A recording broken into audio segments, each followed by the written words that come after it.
Well, hello again, my friends. JW here, and welcome to a quick little update video thing. I don't know what it is on the channel. I did only have one about a month ago. It was called The Future of the Channel 2022-2023. But some things have changed since then, so I thought I'd do another one and keep you all in the loop because there hasn't been much content on the channel. Unfortunately, but we'll get onto that in just a second. First of all, I want to say thank you to everybody. We are currently sitting on 111 subscribers. Thank you so much. It's astounding. Let's hope we can hit 1,000 at some point, hopefully. Thank you for the 11,000. It means a lot. Thank you. Next thing then, Dunswell Zoo. We're going to get straight onto it. There have been videos on Dunswell Zoo, as you know. The old file corrupted for whatever reason, and I had to start again from scratch. I have shown you what that looks like, and I am very pleased to say that I have now completely caught up to where we were before. So the Andean, I've just done the Andean bear habitat, I've done the Pantanal aviary, which I didn't get to show you in the other series, so that's where we are with that. Unfortunately, update 1.11 didn't break the animal mods apart from penguins, but we didn't have penguins in the zoo anyway, so it doesn't matter. Not at that point, we didn't anyway. But it did break the prop mods, particularly the non-axi prop mods. So if I just open my Nexus here, what's right in front of me.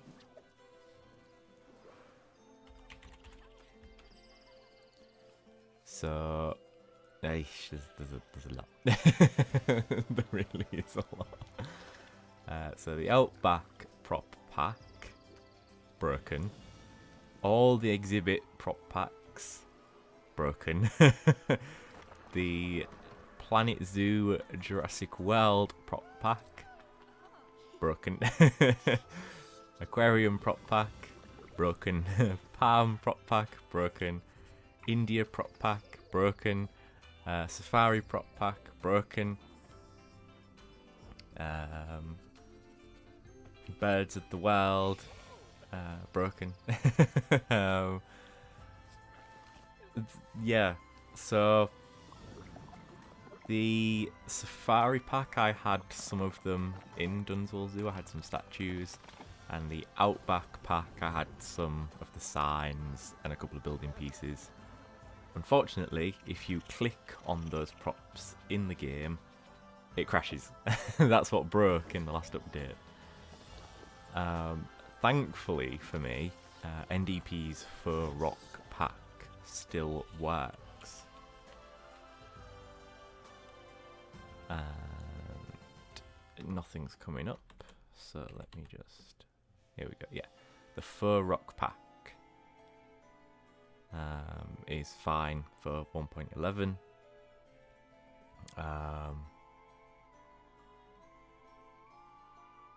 I believe that's because of Axie. Yes, so that's because of Axie. So all the Axie ones are fine.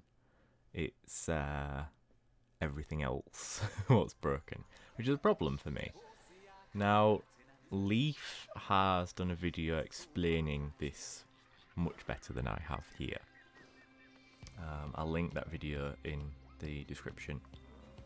But essentially, we're faced with two things here. Either we're going to get a quick fix which will change all the modded props to their vanilla sort of defaults. Then you'll be able to click on those without the game crashing, remove them, and then remove the prop mods before they're eventually updated and we can add them back in again. Or we don't get the fix and we have to wait for the full conversion, which Leaf said will probably take a very long time because both he and Nicholas Lionrider are very busy with their real lives, which is understandable. You know, modding is like a hobby. So I don't blame them for having real lives. But that does present a bit of a predicament for us with Dunswell Zoo, because I'm ready to start again. So, personally, I would rather we got the quick fix, what reverts all the modded props back to their sort of vanilla base models, if you like, what they're based upon.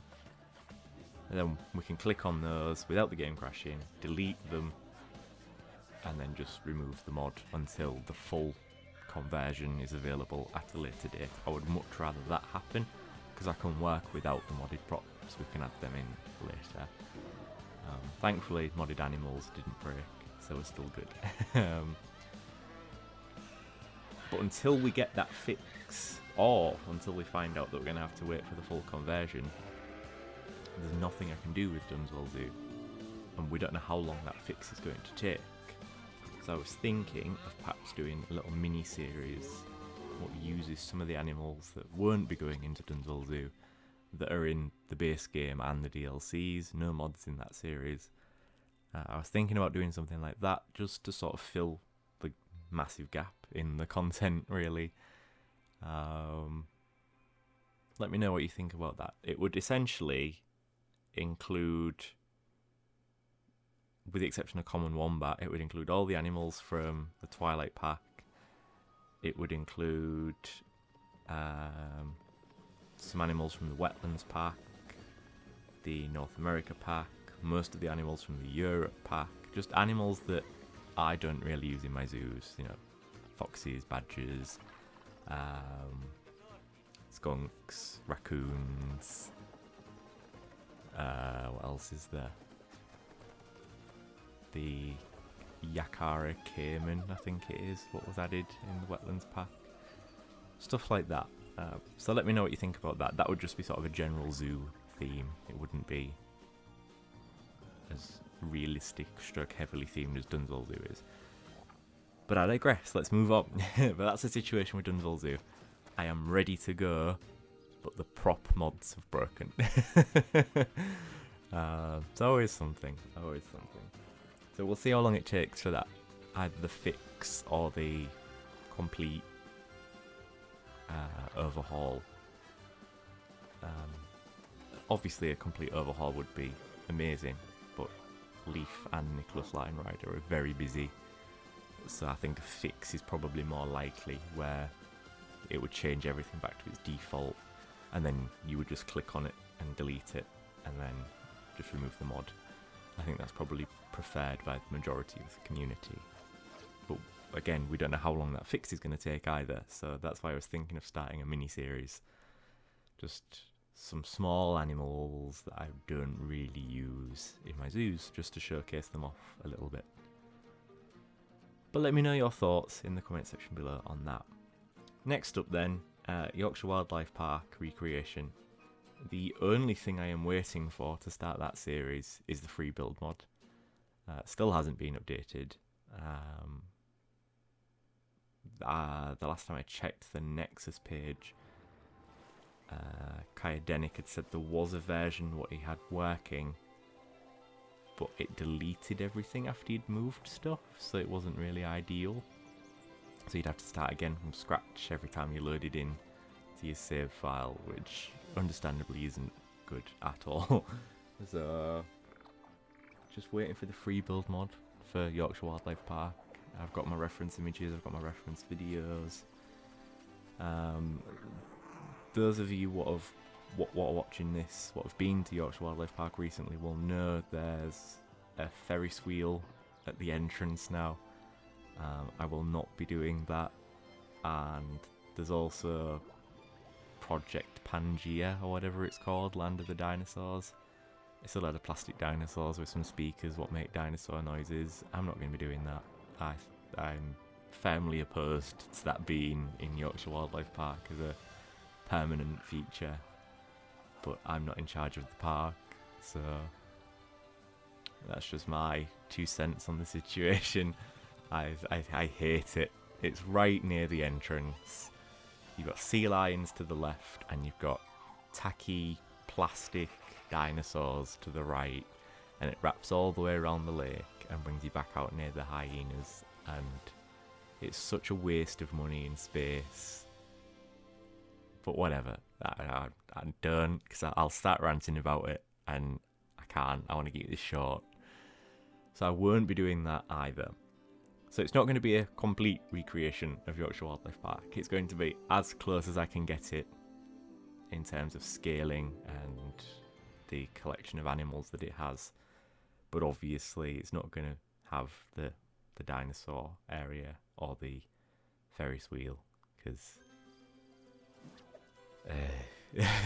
no, I need to move on. I'm getting really angry about it now.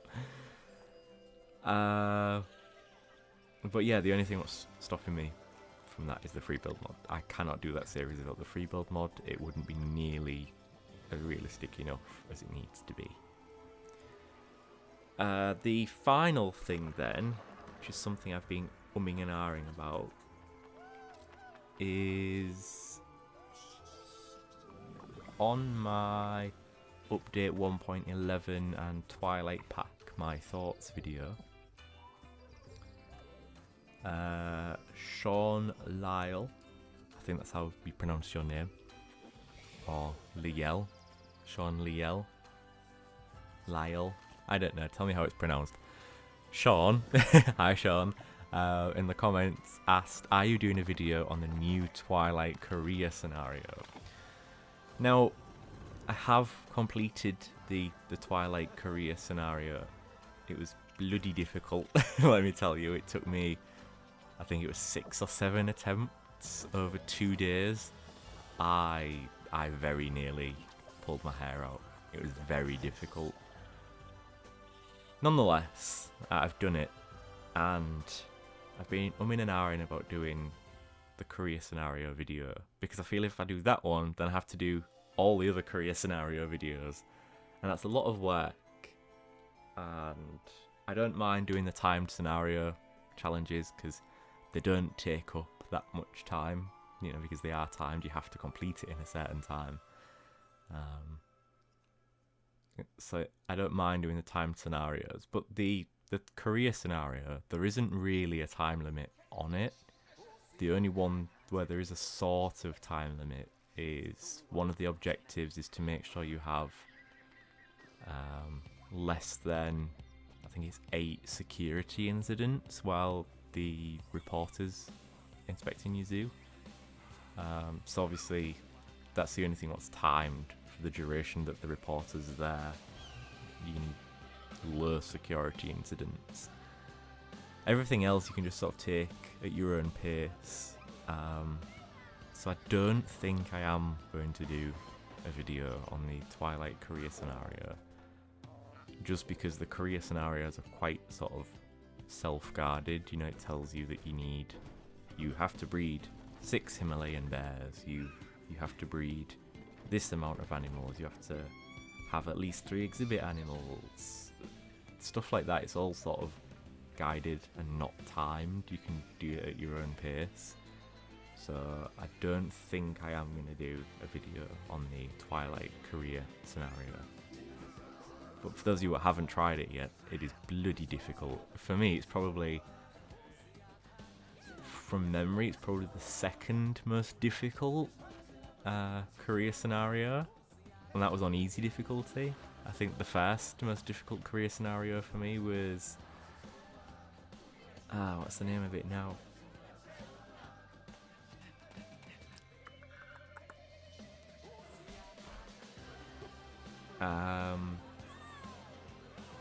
It's set in Greece, I think. It's that one. I think that was the most difficult one for me. And then this one comes in at either a tie or a very, very close second. And the only reason why this one is slightly easier is because it only has that one timed objective of less than 8 security incidents while the reporter's at the zoo. Other than that, everything else in the Twilight scenario is untimed. You can take it at your own pace. You can go slow or as fast as you like. So yeah, I'm probably not going to do a video on that to answer your question. But thank you for commenting, Sean, Lyle, or Liel. Sean. But no, that's where we're at, essentially. So that's the channel at the moment. So Dunswell Zoo, ready to go. Just a case of whatever happens with these prop mods. Potentially a mini-series, depending on what you guys think. I'm sort of 50-50 with the idea. I've already selected what animals I would use, and I've got some ideas in mind, but it is a mini-series. I'm not going to put too much into it. It's just to sort of keep things ticking over until Dunswell Zoo gets back up and running. 111 subscribers. Yay, thank you. And yeah, I just hope you're all keeping well. I did, of course, get the Twilight pack. I didn't get early access. I bought it with my own money. Yeah, I wouldn't bother. The bats are great, but it is cycled animations. They're not free flying, and I'm sure you've seen that by now in other creators' videos.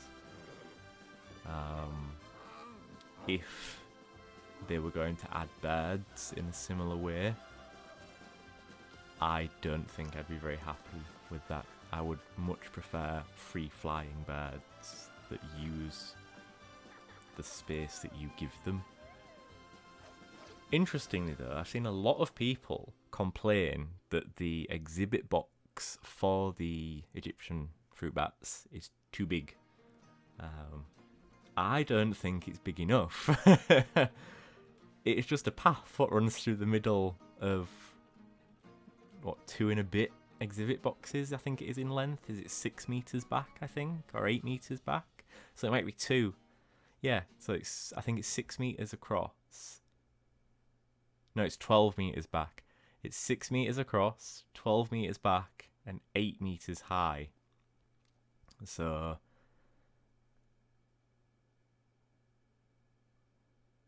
it can't be 12 meters back though, because you can't fit that many exhibit boxes next to it. I'm so confused. Either way, I don't think the walkthrough exhibit box is big enough. I don't know about anyone else, but certainly whenever I've gone to a walkthrough bat habitat, they've never been that small. It's always been bigger. And it's not just a path that runs straight through the middle of it. It's like a wiggly path that takes you sort of around the outside, through the middle, and then to the exit. Chester Zoo, amazing example of that, of course. So yeah, I think the exhibit boxes need to be bigger rather than smaller. Of course, that's just my opinion. But yeah, if you were umming and ahhing about the Twilight pack, personally I would wait till it's on sale, probably around Christmas time. I wouldn't pay full price for it, even though I did. I wouldn't if I were you. Either way, that's going to be it for this little update video. Thank you very much for watching. I hope you're all keeping well and staying safe. And I shall see you all next time, my friends, whenever that may be. Until then, you can find me on Instagram at JW. And in the comment sections on my videos.